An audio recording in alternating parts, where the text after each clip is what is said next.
पाकिस्तानियों को बताना चाहता जी हूँ, जी कभी ना उम्मीद ना हो अपनी कौम। दो बातें, एक अमेरिकी ने लिखी थी, उसने एक आर्टिकल लिखा कि पाकिस्तान के बारे में हम बड़े वर्रिड हैं क्योंकि ये वो कौम है कि पूरी दुनिया ने डिसाइड कर लिया कि हमने इनको न्यूक्लियर पावर नहीं बनने देना। जी The entire world was high on Pakistan कि Pakistan will not be allowed to become a nuclear power। लेकिन तमाम रिस्ट्रिक्शन के बावजूद Pakistan became the nuclear power। Bhutto साहब ने फ्रांस के प्रोसेसिंग प्लांट का मुआहदा कर लिया जिसकी कीमत सऊदी अरब ने देनी थी। अमेरिका ने फ्रांस पे प्रेशर डाला और उन्होंने कहा जी हमको नहीं देते, लेकिन अल्लाह ताला ने हमें एक ऐसा बंदा दे दिया डॉक्टर अब्दुल कदीर खान, उसने कहा रीप्रोसेसिंग प्लांट की जरूरत ही नहीं है, हम अपना सेंट्रीफ्यूज बनाएंगे और बम बना लेंगे। तो उस शख्स ने कहा कि तमाम दुनिया की पाबंदियों के बावजूद Pakistan became the nuclear power. इस मुल्क में कैपेबिलिटी है तमाम मुस्लिम वर्ल्ड में से कि दे कैन डू एनीथिंग। दूसरी बात, उन्होंने कहा पाकिस्तानियों के अंदर जज्बा है, ये इतनी कौम है जबरदस्त की। एक शख्स था लैरी प्लसलर, आपने नाम सुना होगा, सेनेटर है अमेरिका का। जी जी इसने पाकिस्तान पर पाबंदियां सेनेट में, और उस बिल का नाम था प्रेसलर अमेंडमेंट कि पाकिस्तान पर तमाम सैंक्शन लगा दी जाए जी, और पाकिस्तान पे सैंक्शन लग गई। समझ कर 4 दफा सेनेटर रहा है। अब उसने समझा कि मैं शायद अमेरिका में चैंपियन बन गया। उसने ऐलान किया जी अगली दफा मैं सेनेट का इलेक्शन नहीं लड़ूंगा, मैं अमेरिकन कांग्रेस का इलेक्शन लड़ूंगा और कॉमन लोगों के वोट के साथ पार्लियामेंट में आऊं। और इंडिया ने पूरी उसको सपोर्ट की। जितनी इंडियन पॉपुलेशन है अमेरिका के अंदर, उन्होंने कहा support him, he was known as friend of India. क्योंकि पाकिस्तान में हमेशा पाबंदियां बोलने में उससे पहले होता था, उसके नाम पे अमेंडमेंट मौजूद है, प्रेसिडेंट अमेंडमेंट, हमारे बजट पे कट लग गया उसकी वजह से। तो आप हैरान होंगे कि अमेरिका के अंदर जो हमारे टैक्सी ड्राइवर थे ना, उनकी एक यूनिट थी जी, उनकी एक ऑर्गेनाइजेशन थी। उन्होंने बाकायदा कॉल किया तमाम अमेरिकन को, अमेरिकन पाकिस्तानियों को, कि हम उसकी कॉन्स्टिट्यूंसी में जाके कैंपेन चलाएंगे। उन्हें 3 दिन पहले तमाम टैक्सी ड्राइवर जो पाकिस्तानी है अमेरिका में, वो उसकी कॉन्स्टिट्यूंसी में जमा हो गए। वो एक एक घर पे गए, उसके खिलाफ कैंपेन की, और उन्हें कहा कि अमेरिका और पाकिस्तान की दोस्ताना तलकात हैं, इस बंदे ने तलकात खराब की हैं। और लोगों को कहा हम आपको घर से ले जाएंगे और आपका वोट डलवाएंगे। वहां तो कोई नहीं लेकर जाता। नतीजा ये निकला कि लैरी प्रेसलर जो था वो अपने हल्के में से हार गया, अमेरिका में हार गया। उसने ये बयान दिया कि मुझे पाकिस्तानियों ने हराया है। ये वो कौम है, ये अमेरिका जाके अमेरिकन सेनेटर को हरा सकती है भाई, इसने हराया हुआ है। बिल्कुल ऐसी है, ये वो कौम है। तो सिर्फ आपने यूनाइट करना है यार, आप बी यूनाइटेड। अगर हमारे अदारे ये यूनाइट करें लोगों को और वो काम करें जिससे यूनिटी हो, तो फौरन हालात ठीक हो जाएंगे, हालात बदल जाएंगे। बिल्कुल इसमें कोई शक नहीं है जी। जरूरत है we should not go for the, हम दायरों के चक्कर से निकल आए कि जी मेरे साथ ये हुआ था, अब हम इनके साथ ये करेंगे, हमारे साथ वो हुआ नहीं। जो हो गया गुजर गया, माजी पे मट्टी डालें। मुझे चौधरी शुजात साहब की ये बात बड़ी अच्छी लगती है, घुण मट्टी पाओ। अब आगे चले यार, बिल्कुल अच्छी है जी, कब तक बिल्कुल करेंगे कि हम कहें जी वो खान साहब ने अब इनके साथ ये, उनको भाई दुनिया में कोई ट्रेडिशन पैदा करो, दुनिया को बताओ कि यार वी आर डेवलप्ड नेशन, हम दुनिया को देख रहे हैं, हमारे सामने एक आईन है, हमारे सामने कानून है। अपने मुल्क के अंदर हम अगर कानून की अमलदारी कायम कर दें, इक्वलिटी बिफोर लॉ हो जाए, तो हमें तो कोई दुनिया की ताकत शिकस्त ही नहीं दे सकती। तो ने जब डॉक्टर कदीर का केस हम उसमें पेश, उनका केस 1 साल तक नहीं लगा, हम मुसलसल उसके अंदर अर्ली हियरिंग की पिटीशन दायर करते रहे। मैं था, मेरे साथ शेख एहसनुद्दीन, हमारे सीनियर मोस्ट पिंडी के जो एडवोकेट हैं, और तौफीक आसफ साहब, ये दोनों प्रेसिडेंट हैं हाई कोर्ट बार के, ये दोनों काउंसिल थे उस केस में, मैं भी उनके साथ था। और फरमाया कि यार आप साल बाद आए। हमने कहा सर आप लिस्ट तो देखें, हमने कितनी अर्ली हियरिंग की पिटीशन लगाई। वो अर्ली हियरिंग की पिटीशन भी कोर्ट में नहीं लगती, उसका डिस्पोजल भी नहीं होता। क्या हुआ, साल बाद लगा केस, जिसमें हमने कहा कि जनाब एक गवर्नमेंट ने प्रोटोकॉल साइन किया हुआ है डॉक्टर कदीर साहब के साथ कि इनको को फैमिली मेंबर मिलना चाहे तो किस तरह मिलेगा, ये अगर किसी यूनिवर्सिटी में लेक्चर देने के लिए जाना चाहें तो क्या आपको सपोर्ट ही प्रोवाइड की जाएगी, किसी अदारे में विजिट, क्योंकि वो बेशुमार अदारे चला रहे थे, बेशुमार स्कूल वो चला रहे थे, उनको विजिट करते थे और प्रोटोकॉल था। और हमने कहा जी उस प्रोटोकॉल नहीं हुआ, तो बंदयाल साहब ने फौरन कहा जी नेक्स्ट डेट पे प्रोटोकॉल लेकर आए जी, और हम उसको इम्प्लीमेंट कराएंगे। उन्होंने बड़े सख्ती से कहा कि ये नेशनल हीरो है, मोशन है हमारा। और डॉक्टर साहब की क्या दरख्वास्त थी, डॉक्टर साहब की एक ही दरख्वास्त थी कि पिछली इस गली में मेरी बेटी रहती है, मेरी बेटी मुझे मिलना चाहे अपनी नवासी के साथ, वो मुझे मिल लिया करे। डॉक्टर साहब तो कहते तनाई में पड़े। वो सने पाकिस्तान हर बुजुर्ग बंदे की इस एज में हमारा भी दिल करता है कि हमारे पोतियां और पहले उन उम्र में उनसे इंसान एक किस्म की पावर रिसीव करता है, उनकी खुशी, उनका लिपटना, आपको बच्चों का, आपको एक नई जिंदगी दे, आपको जवाब मिल जाता है अपने बुढ़ापे का। वरना तो बंदा बूढ़ा हो जाए तो जिंदगी खत्म हो जाती है। लेकिन लाइफ देते हैं। कहा जी, उन्होंने कहा बिल्कुल ये मिलेंगे, और साथ ही उन्होंने कहा जी इनको वॉक करने की इजाजत दी जाए, आप घर के बाहर भी कैमरे लगा के इनको सिक्योरिटी प्रोवाइड कर रहे हैं।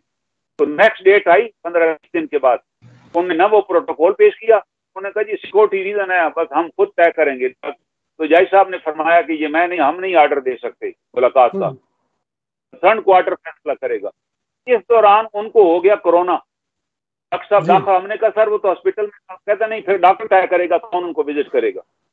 और फिर एक स्टेज ऐसी आई कि चंद दिन बाद दोबारा केस लगा, तो डॉक्टर ने बताया कि जी उनको वेंटिलेटर पे थे, अब वो वेंटिलेटर से उतार लिया गया, बेटर है। तो तौफीक आसफ साहब ने कहा कि सर पूरी कौम ने उनके लिए दुआ की है, आपने भी दुआ की होगी। तो उमर साहब बंदयाल साहब ने अपने होंठों पे उंगली रखी कि मेरा नाम दुआ वालों में भी शामिल न करें भाई, ये मैटर है। इस तरह इशारा कर दिया। मैं इस पर पहले भी एक इंटरव्यू दे चुका हूँ। और फिर उन्होंने तारीख देने से इनकार कर दिया। उन्होंने कहा वो फैसला करेंगे, मैं डॉक्टर फैसला करेगा कौन उनको मिल सकता है। हमने कहा सर अगर चाहे उनको कोरोना नहीं, जो मर्जी डिजीज हो, अगर मेरा बेटा या बेटी चाहती है कि जी मैं मिलना चाहता हूँ, तो वो मेरा और उनका मामला है, वो मिलना चाहते तो मिले मुझे। और जाहिर है डॉक्टर को प्रोटेक्शन देगा, डॉक्टर को प्रोसीजर बताएगा, लेकिन ये नहीं है कि आप मिलने ही ना दे। और हमने कहा कि सर इसमें डेट अनाउंस करें, कब दोबारा केस लगेगा। पहले भी तो साथ नहीं लगा। उन्होंने कहा नहीं वो लग जाएगा, आपको सलाह मिल जाएगी, अगले महीने लगाएंगे, डेट बाद में मिलेगी। और आप हैरान होंगे, वो डेट उस वक्त मिली जब डॉक्टर साहब फौत हो गए। और हम गए कोर्ट में, साहब ने कहा कि सर केस आज लग, कहते हैं बड़ा अफसोस हुआ, हम उनके कर नहीं सके। आप करना नहीं चाहते थे, आप करना चाहते तो मिल जाते। मुझे तो उस दिन के बाद मेरा सुप्रीम कोर्ट के बारे में इतना, मैंने कहा वो सुप्रीम कोर्ट ऑफ पाकिस्तान, वो सुप्रीम कोर्ट के जजेस जो 20-30 लाख तनख्वाह, मुफ्त बिजली ले रहे हैं, मुफ्त घरों में रह रहे हैं, 2-2 घर उन्हें हुए हैं, सर वो मुल्क पाकिस्तान को भी इंसाफ फराम नहीं ना कर सकते, तो बंद करें अदालतें और घर ले जाने, जरूरत ही नहीं है सुप्रीम कोर्ट। बेशक वो को टैक्स नहीं था। डॉक्टर अब्दुल कदीर खान ने हमें सिक्योरिटी फराम की रियासत को, हमारी पूरी फौज वो सिक्योरिटी नहीं फराम कर सकी जो एक बंदे ने फराम की। वो न्यूक्लियर पावर बनाने में फौज भी शामिल है। हम न्यूक्लियर पावर तब बने कि पूरी फौज और कौम पेज पे थी कि हमने न्यूक्लियर पावर बनना है, पूरे वसाइल लगाए, हाथ मराने की कोशिश की और हम न्यूक्लियर पावर बन गए। तो वो सने पाकिस्तान को, वो सने इंडिया जो था डॉक्टर अब्दुल कलाम, वो डॉक्टर नहीं था अब्दुल कलाम, शायद पता नहीं है। अब्दुल कलाम जब उस विधायक फैक्ट्री से रिटायर हुए तो बम्बे की यूनिवर्सिटी में इंटरव्यू देने गए कि मैं बच्चों को पढ़ाना चाहता हूँ। तो बम्बे के यूनिवर्सिटी के चांसलर ने उनसे पूछा कि आप पीएचडी हैं? उन्होंने कहा जी मैंने पीएचडी नहीं की, मैंने सारी जिंदगी डिफेंस मिनिस्ट्री जो इंडिया किया उसके अंदर मिसाइल टेक्नोलॉजी पे, बमों पे काम किया और ये मेरी अचीवमेंट है। उन्होंने कहा सॉरी, हमारे यहाँ यूनिवर्सिटी में कोई आदमी बगैर पीएचडी के लेक्चर ही नहीं लग सकता। आप हमारे मुल्क हैं लेकिन आपको लेक्चर नहीं ला सकते। ये बात जब इंडियन गवर्नमेंट को पता चली, उन्होंने कहा यार, और आ गया कि उसको लेक्चरशिप कहीं भी नहीं मिल सकती इंडिया में किसी यूनिवर्सिटी में, क्योंकि वो पीएचडी नहीं है। हमारे यहाँ तो जो नॉन पीएचडी होता है ना, उसको भी टोपी बना सकता हूँ। कितने चांसलर हैं जो बेचारों ने पीएचडी किया, एमए भी रेगुलर यूनिवर्सिटी से मास्टर भी नहीं किया और वो पीएचडी लगे बैठे, वीसी लगे बैठे। बिल्कुल कौम ने फैसला किया, इंडियन कौम ने, कि हम उसको, उस मौसम को जाने नहीं देंगे। वो मुसलमान है लेकिन उसको इंडिया का प्रेसिडेंट बनाया गया, इंडिया का प्रेसिडेंट बना वो। और जाहिर है जब वो फौत हुआ, वो उनका साइंटिस्ट भी था, तो वजीर आजम और सदर ममलकत और तीनों सर्विस चीफ, तो उसकी डेड बॉडी उन्होंने वहां से रिसीव की। उसके बाद वो जहाज पर, उसके पहले उसके इलाके पहुंचे, वहां उन्हें फिर डेड बॉडी वसूल की और एक जलूस की सूरत में उसकी तदफीन की। तो डॉक्टर कदीर साहब के जनाजे में न सदर साहब शरीक हुए, न वज़ीर आज़म साहब शरीक हुए, न तीनों सर्विस चीफ में से किसी को तौफीक मिली। वो हुसन जिसने हमारे दिफा को नाकाबिल तस्खीर बनाया, उसके जनाजे में तो शरीक हो जाए यार। इससे बड़ी बात है शर्म की क्या बात है भाई। हम कह सकते हैं दुनिया कौम है यार, एक मौसम पाकिस्तान है जिसने सब कुछ पाकिस्तान के लिए लुटा दिया। अगर वो बाहर होते तो दुनिया में पत्नी कहाँ रह रहे हो, और उन नोबेल प्राइज भी मिल चुका होता अब तक। लेकिन वो सब कुछ छोड़ के पाकिस्तान में आ गए और फिर पूरी जिंदगी यहाँ खपा दी। पहले 10 महीने तक उनकी तनख्वाह भी फिक्स न हुई। एक दफा भुट्टो साहब ने आए और उन्होंने जी मैं मेट्रोलॉजी का मैं साइंटिस्ट हूँ और इस पर मैंने काम किया हुआ और मैं न्यूक्लियर पे भी मैं काम कर सकता हूँ। और दुनिया का असलम बेग साहब ने किताब लिखी है जिसमें उन्होंने साबित किया फैक्ट्स एंड फिगर्स के साथ कि हमें पता चला वहाँ खराजात को हो रहे हैं न्यूक्लियर के ऊपर, तो हमने पूरा ऑडिट करवाया। उन्होंने अपनी किताब जो है ना इक़्तिदार की कश्फ उसके अंदर पढ़ी, उसके अंदर पूरे ने फैक्ट्स दिए कितने। उन्होंने कहा दुनिया का सबसे सस्ता तरीन न्यूक्लियर प्रोग्राम हमारा न्यूक्लियर प्रोग्राम सबसे कम पैसे से बनाया गया, क्योंकि ओन रिसोर्सेज से ओन अपनी उन्हें टीम तैयार कर ली पूरी की पूरी और उन्हें काम। और उस मौसम पाकिस्तान को हमारी ये मज़्ज़ अदलिया इंसाफ मुहैया न कर सकी, उसको ये ऑर्डर न दे सकी कि यार अपनी बीवी बच्चे बेटी से अपनी पोती नवासी से मिल, ये हम न कर सके यार। ये कौन सी सुप्रीम कोर्ट है अदलिया जिसकी तरफ हम देख रहे हैं उम्मीद की लेकिन हमें यकीन है कि ये आगे नई चीजें होंगी। ये हमारे जजेस भी सोचें, उनको भी सोचना चाहिए कि आप एक मौसम को दहशतगर्द था भाई, आप मौसम पाकिस्तान को सुन सके। आपने तारीख उस दिन जब वफात पा चुके थे, इसका मतलब है आपके अंदर यहाँ तो तारीख देने का भी रिवाज नहीं। अच्छा कर्नल साहब यहाँ ये जरा जरूर बताइएगा कि ये मौसम पाकिस्तान का आप जिक्र कर रहे हैं, अल्लाह पाक उनके दर्जात बुलंद फरमाए। सर उनके ऊपर ये लोग प्रोपोगंडा भी करते हैं कि जिस वजह से वो उनको कैद तन्हाई में रखा गया या उनको मतलब खुली छूट नहीं दी गई जिंदगी गुजारने के लिए, उनके ऊपर कुछ ऐसे अल्फाज जुमले भी कसे जाती हैं। मैं वो अल्फाज नहीं बोलना चाहता, आप क्या देख रहे हैं सर, कोई ऐसा मामला है था उनकी तरफ? कोई ऐसी बात नहीं थी। दरअसल बात यह है कि हमारे पास कोई डिलीवरी सिस्टम ही नहीं था। काम तो बना लिया, न्यूक्लियर का तजर्बा तो उनका कामयाब हो गया, तो लेकिन उसके लिए कोई चाहिए था। उसके वक्त उन्होंने फिर ये किया कि एक डील की गई कोरिया के साथ जी, और जाहिर है उनको इल्जाम लगाया गया कि उनको प्रोलिफरेशन किया। क्या डॉक्टर अब्दुल कदीर साहब के पास कोई जाती जहाज था जिसमें वो जाकर और को डील करके आ गए। एक वेस्ट की तरफ से एक प्रोपेगेंडा किया गया जी, उन्होंने दुनिया के अंदर जी न्यूक्लियर प्रोलिफरेशन में मुलवस रहे हैं, तो पहले तो ये बताइए क्या उनके पास कोई जहाज था जिसमें वो जाके कोई टेक्नोलॉजी बेच कर आ जाते? अगर बेची थी तो वो पैसा कितना? एक वेस्ट का ये एजेंडे के तहत मुशर्रफ आया था। मुशर्रफ को ये एजेंडा दिया गया कि आपने जब पाकिस्तान पे कब्जा कर लेना, ये मैं फैक्ट की बात बता रहा हूँ, बीइंग द क्लोजेस्ट पर कि मैं एक बहुत बड़े साइंटिस्ट हैं आज भी मौजूद हैं, वो उनको भी पकड़ के अमेरिका के हवाले कर दिया गया था। और डॉक्टर बशीरुद्दीन, मैं उनसे खुद मिल चुका हूँ डॉक्टर साहब से। जब डॉक्टर साहब मुशर्रफ ने उनको पकड़ा अमेरिका के हवाले कर दी, 40 दिन तक अमेरिका ने इन्वेस्टिगेट किया उनको, और 40 दिन बाद उन्होंने कहा यार ही इनोसेंट पर्सन, आपने क्या ड्रामा बनाया हुआ है। उन पर भी इल्जाम था कि ये तालिबान ने अफगानिस्तान में जाके न्यूक्लियर बम का नुस्खा बता रहे हैं उनको। उन्होंने उनको बताया कि यार पाकिस्तान में क्या अफगानिस्तान का कोई इंफ्रास्ट्रक्चर है, कोई लेबॉर्ट्री है, ये एटम बम कोई खमीरा गाँव जुबान तो नहीं कि 10 दवाएं लेके कूटे बम बन जाएगा। उन्होंने जब उन्हें समझाया ना कि बम बनाने इस लेबॉर्ट्री के लिए क्या इक्विपमेंट चाहिए, कितनी एनर्जी चाहिए और क्या कुछ उसके लिए स्टील चाहिए, तो अमेरिकन को समझ आ गई कि यार इन्होंने बस पैसे लेने के लिए रिपोर्ट बनाई और डॉक्टर बशीरुद्दीन महमूद को उनके हवाले कर दिया। और 40 दिन की इन्वेस्टिगेशन के बाद उन्होंने उनको रिहा कर दिया कि ये उनकी वालदा की ये स्टेटमेंट आज भी याद है। वो लाहौर हाई कोर्ट में पेश हुई, डॉक्टर बशीरुद्दीन महमूद को अगवा कर लिया गया था, लापता कर दिया गया। उनकी वालदा ने ये बयान वहां दिया हाई कोर्ट में कि पाकिस्तान की माओ को कहूंगा कि बच्चों को साइंसदान न बनाए वरना तुम्हारे बच्चे लापता हो जाएंगे। इससे बड़ी क्या की बात है। तो वो और इसी तरह मुशर्रफ साहब आ गए तो पहला काम उन्होंने क्या किया, डॉक्टर अब्दुल कदीर खान को उस न्यूक्लियर लेबॉर्ट्री से हटा दिया और कहा जी मैं आपको रिमूव कर रहा हूँ, आप कल से मेरे एडवाइजर होंगे आने के। तरीका कार है ना हटाने का।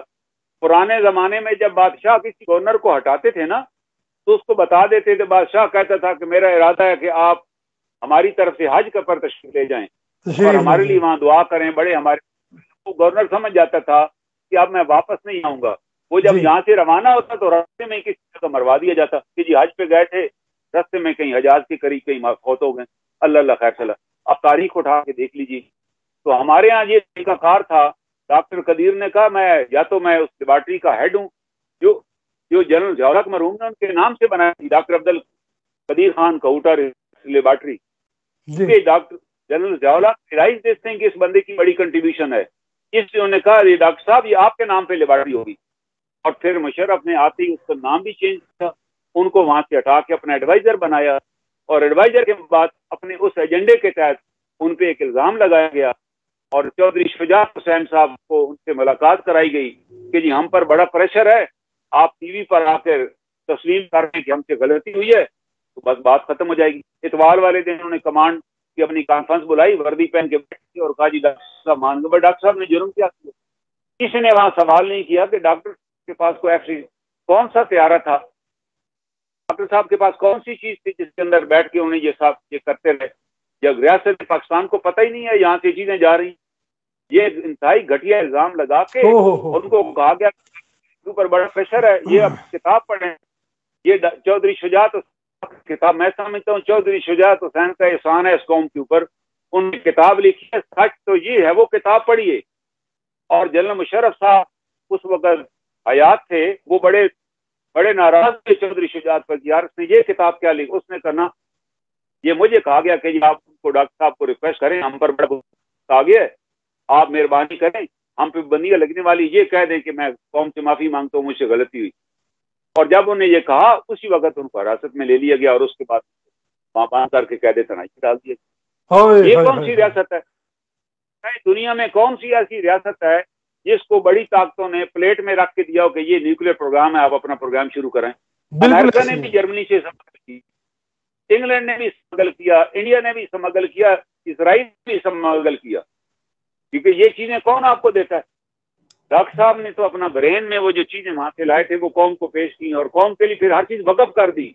आप ये मुझे बताएं, अगर डॉक्टर साहब स्विट्जरलैंड में होते, उसी जगह काम कर रहे होते, तो वो मैं यकीनन कहता हूं कि उनके साथी जितने थे ना उनके साथ उस वक्त सबको नोबेल प्राइज मिले, वो नोबेल प्राइज मिलते, सोने के ताज बनाए जाते और पूरी जिंदगी उनकी 7 नस्लें इधर बैठ के खाती और बादशाहों की तरह रहती। सर इसमें कोई शक नहीं है, ये जुल्म की इंतहा है सर जी। इससे बड़ा जुल्म सुप्रीम कोर्ट जस्टिस ने फराम की, ये supreme court of Pakistan Mohsin Pakistan को जस्टिस फराम न कर सकते। अल्लाह अकबर, बिल्कुल ऐसी है, क्या अलमिया हो सकते हैं। कन्ना साहब बिल्कुल आपका थोड़ा सा वक्त और लेने हैं सवाल